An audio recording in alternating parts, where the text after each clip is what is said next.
Hello, I'm Lisa Bowerman and I play Bernie Summerfield, and welcome to Audio Heads Podcast.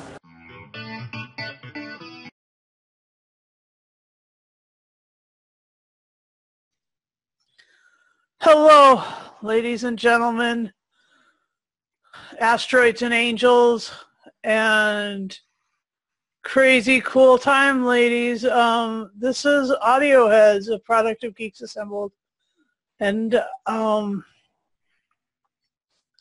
just one of the Susans. We're reviewing the Storm of Angels today.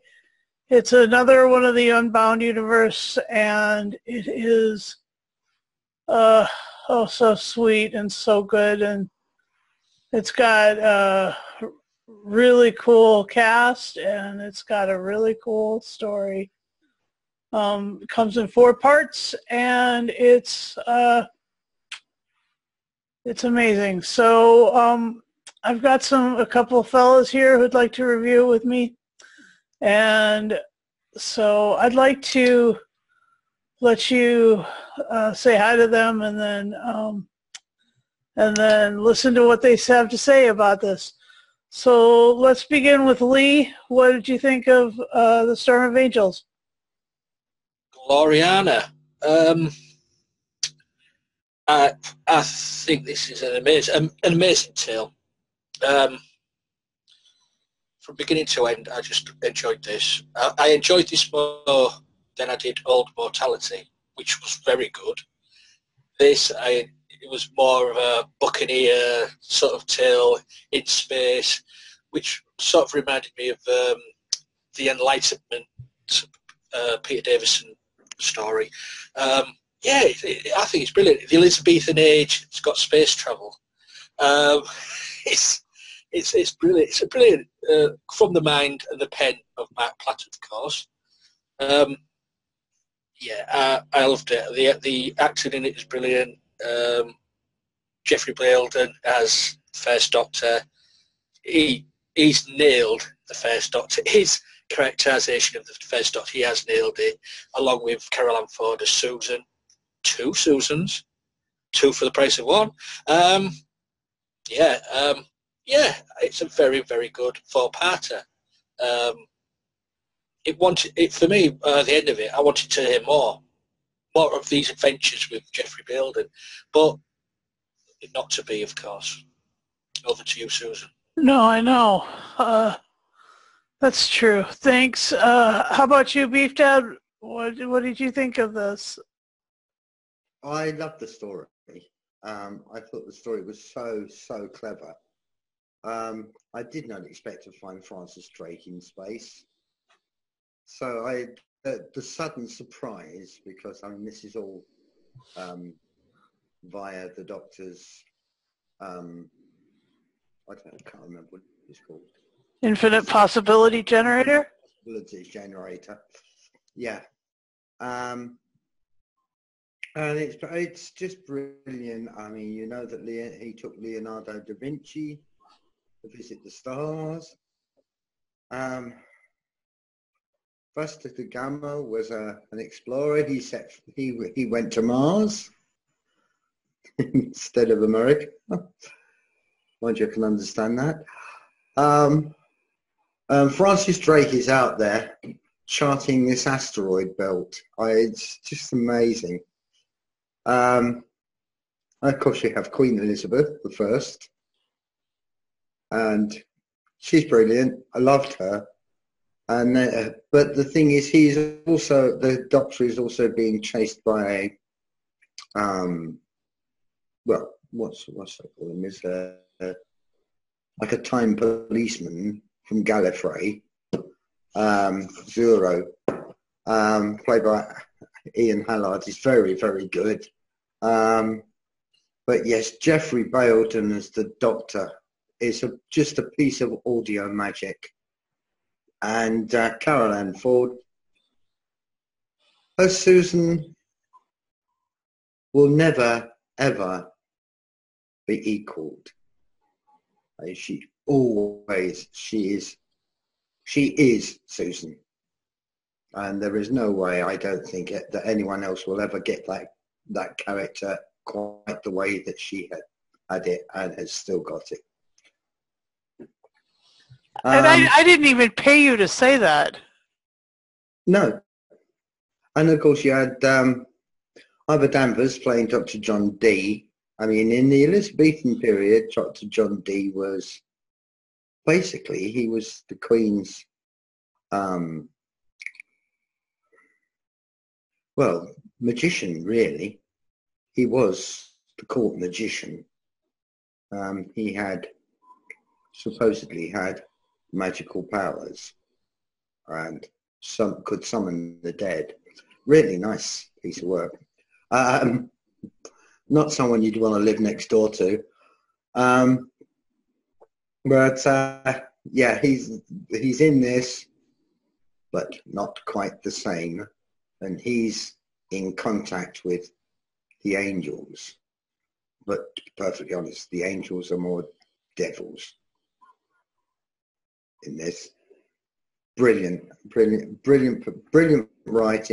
brilliant acting, brilliant directing, and you could really get the feeling of it. I mean, yeah, the extraordinary thing was when they come off the spaceship, which is the Golden Hind, and onto the space station, which is the Queen's Palace, and yet you go on there and the music is Elizabethan, and that, it was lovely. It really just coloured the whole thing in for you. So great stuff, yes. Awesome. Well, I found this to be probably one of my favorite things that Caroline Ford has done. She reprises her role as Lord High President of Gallifrey, and she also reprises the Unbound Susan, traveling around with grandfather, and that was amazing. Oh my gosh, because she had a secret that she was withholding from the doctor, and you know, her relationship with Doctor Who was pretty incredibly difficult. She was patient and kind and willing to work with Sir Francis, and she was referred to throughout as Lady Susan, which was, you know, appropriate. And she gave her performance different nuances for the two, and that was awesome. And I love the fact that it was Elizabethan and Sir Francis Drake and all that majesty, and then they were all like completely besotted with these gems, these traveling asteroidal gemstones, comets, meteoroids, whatever they were. You know, in reality, they had like a mission in mind. They asked the question, what do you want? And I mean, that's a really super powerful question, because if you don't know the answer to it, you can be sucked off into a million different ways by the mental leadings. And the only one who I was expecting to really connect with them was John Dee. But no, really, the amazing thing was and they were following what is it called? The Source Stone? No. Anyway, they were following a mirrored surface that was their their direction plate, basically. And it was a mirror that you'd speak to. And then there was Zero. He was a wonder. I mean, here was this time lord who wasn't given a real incredibly powerful TARDIS, because I mean, if the one that the Doctor Who stole with Susan was able to knock it out and rip a hole in the space-time continuum, this one wasn't as tough, and so obviously wasn't one of those battle TARDISes or anything. But anyway, it was definitely interesting hearing his when he was taken over by the crystals. He became, his performance became staccato and chopped and really interesting to listen to. Cool story. And so what might your favorite moments be? In reverse, Beef Dad. Well, as I've said, when the Golden Hind arrives at the Queen's floating palace, that really blew me away. That was extraordinary. And as I said, the music was just so superb. It was pure Elizabethan era music, but this is in space. It was crazy. Yeah, I loved the big confrontation between the Doctor and Zero, which was a little earlier than that. That was just so well done. Jeffrey Belden and Ian Hallard were absolutely brilliant doing that, and of course being interrupted by Susan.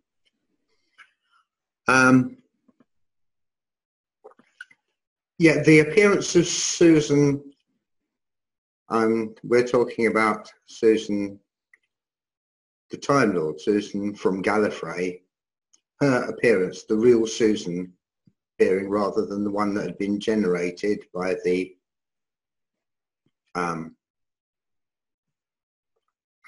reality generator.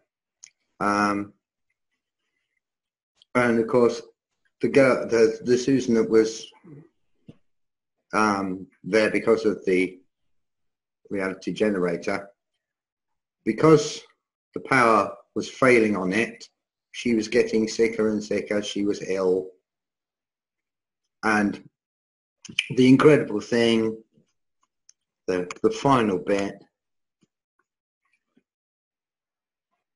his real granddaughter stays with him and sends the generated Susan back to Gallifrey to fake it up, and possibly, well, she's dying anyway, but she would then stay and be with her grandfather, and that was just absolutely magical for me. And that's the real Susan.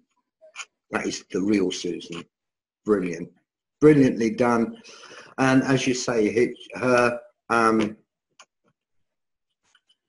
changing between the two Susans was just brilliant. It was just absolutely brilliant. I loved every minute of it. Thanks. Lee? Yeah, it's good. There's so many good things. I mean, the TARDIS materialising as a barrel for a start. And all the Elizabethan court think the Doctor travels in a barrel. What's his name? Ian Hallard, as it says, Zuru. A brilliant actor. He's been in many, many TV programmes in the UK. And when he puts his mind through this sort of acting, is on top form. As Beef Dad said about the confrontation between the Doctor and Zuru, just brilliant. And also when he's possessed with the jewels, that's just on to another level. Also, Ian Brooker in this as well, voice actor. Brilliant, Ian Brooker. The Big Finish always used to use him. They don't use him as much these days. I think they should bring him back. But brilliant in whatever he does. One of the things I did like was as I say, as they go to the Elizabethan court, the court of nonsuch, of course, where Queen Elizabeth is brought down in a glass case. Susan and the doctor, jabbing at it and all like that. I thought that was a brilliant scene. But the Lord President of Gallifrey, Susan, when she turns up, the way the thing just flips on its head, and she gives the authority. She shouts down the doctor. She's stamping her authority on him. Stop doing the, you're changing history. You've done this. You've done that. I mean, this is, a parallel doctor, isn't it? Because the doctor has always said, don't change history. But this doctor has been and gone and done this, done that, and the other. But I did like where Susan was stamping her authority on her grandfather. I thought that was brilliantly done. But all in all, I think it's a well performed all the way through. And you just envisage, you can just see all the scenes in your head. You creatures, everything. It's just brilliant. I enjoyed it, beginning to end, and I'm losing my voice. So over to you, Susan. It's too much partying. No, I'm not enough partying. I enjoyed it though. After that moment where Susan just decides, if it means getting down in the muck and the blood and stuff, to change history is a good thing. She sorts out what the doctor really is there for, and she sorts out what she wants to do, which is also really fun, because that was kind of what she was trying to do with the Daleks on Earth. She was kind of trying to sort that out during her last performance in the television show. And yes, when she comes and she meets the Eighth Doctor, and in those stories, there's a bit of that. I've resolved to do this. I've resolved to change history, to do whatever it takes to make things to make things like peaceful and pure, and like that's just that resounds. That's what her name means. Susan means the pure white part of the lily in Hebrew, and when she makes that decision, she joins that fray, and that's fun.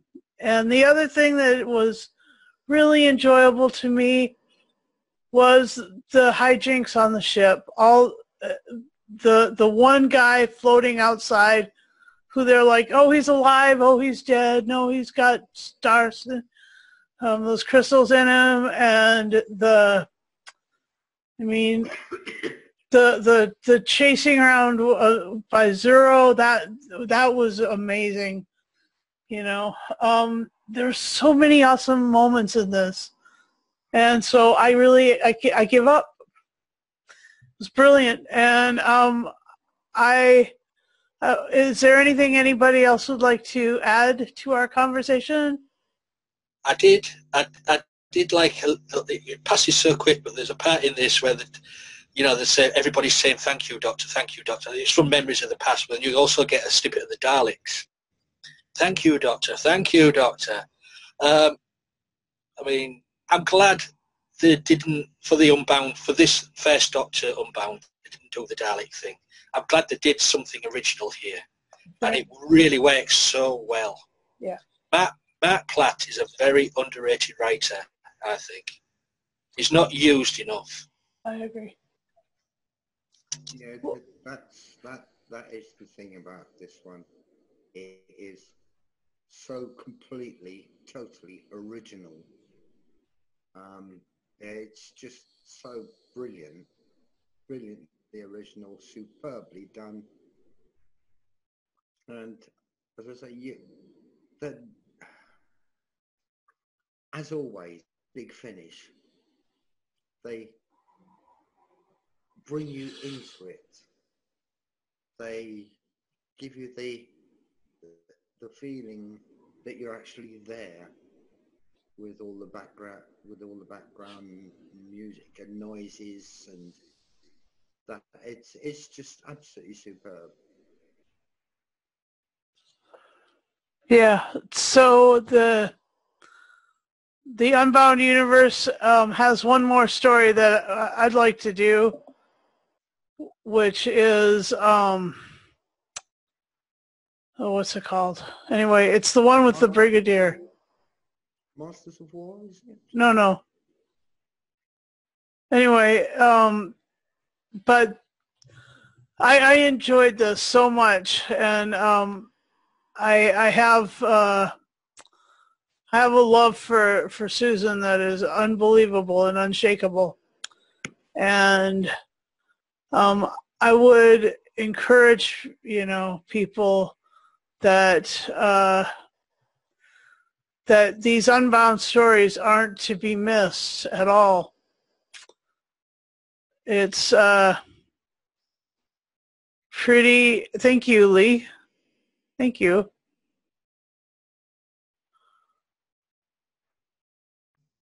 Right, which one was you on about? Not Masters of War. It's not. That's not the last one. Exile? Oh no. Deadline? Okay, not that one. Or Sympathy for the Devil? Sympathy for the Devil. There you go. Is that the one? Right. Right. I'd like to do that one too.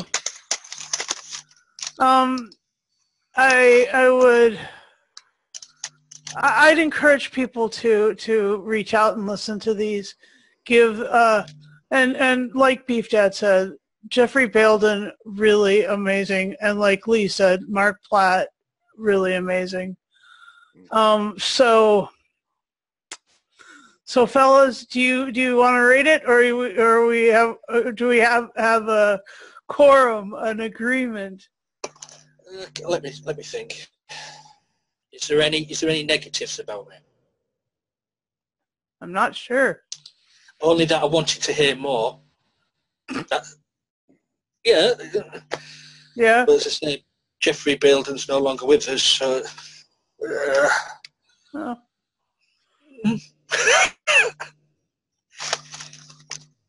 That is a sad thing, So, final say then, since we've agreed on a 10. I believe. It's a bejeweled 10.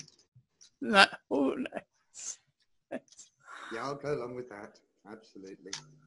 Yeah. In fact, especially Sapphires. Mm-hmm. And yeah, this, in spite of the fact that it's Unbound, for me was a real piece of Doctor Who magic. It's absolutely superb. Awesome. Lee? That's all I've got to say is that. Awesome. Top notch. Yeah. Well, thanks for listening. Thanks for watching our podcast. Thanks for enjoying Doctor Who with us. Thanks for enjoying our group and our page and our Twitter, Tumblr, Lee's Instagram. Just, it's awesome. We're all over social media, and please like and subscribe to our YouTube channel, and give us some comments what you thought of the Storm of Angels. And one more thing, not that I didn't like the Weeping Angels, but these ones had these ones came from space. They didn't just stand around and then move really quick in the dark. These ones came from space. They had a beauty and an elegance and an attraction, and not to not to say anything bad about the weeping angels, but these angels, these were the stuff. When you think of angels, these were the stuff, really. Well, these were before the weeping angels. True, but these were the stuff, the glittery, bright, shiny stuff. So thanks for all of you guys for being here too. And we will catch you guys later. Have fun and join our Susan page. Thanks.